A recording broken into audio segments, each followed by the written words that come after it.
மதிய சாப்பாட்டில் வந்து கரிசலாங்கண்ணி கீரையை வாரத்துக்கு 2-3 முறையாவது பருப்புடன் சேர்ந்து கலந்து அவங்க சாப்பிட்லாம். சாப்பிடும் போது என்ன ஆகும் அப்படின்னா கல்லீரல் அதாவது லிவர் வந்து ஃபங்க்ஷன் அதிகமாகி பசி எடுக்க ஆரம்பிக்கும்.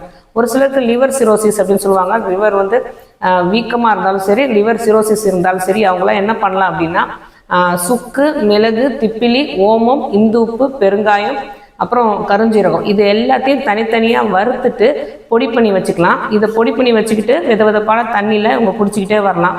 அந்த மாதிரி லிவர் சிரோசிஸ்க்கு ஒரு சின்ன அதுவும் சித்த மருத்துவர் அணுகி அவங்க ஆலோசனைப்படி கீழநெல்லி இலையை வந்து நல்லா அம்மியில் அரைச்சிட்டு மோரில் கலந்து குடிக்கணும் வெறும் வயிற்றில், காலையில் ஈவினிங். ஆனால் அவங்க ஒரு 5 நாளைக்கு குடிக்கணும். 5 நாளைக்கு குடிக்கும் போது உப்புல்லா பற்றி எடுக்கணும். அதாவது சாப்பாட்டில் உப்பே சேர்த்துக்கூடாது. அப்படி 5 நாள் தொடர்ந்து நம்ம கஷ்டப்பட்டு செஞ்சுட்டோம் அப்படின்னா லிவர் ஃபங்க்ஷன், லிவர் எவ்வளோ பிரச்சனை இருந்தாலும் லிவர் வந்து முழுக்க முழுக்க சுத்தமாகி நல்ல பசி எடுக்க, நல்ல செரிமானம் ஆகி நல்ல அடுத்த வேலை நல்ல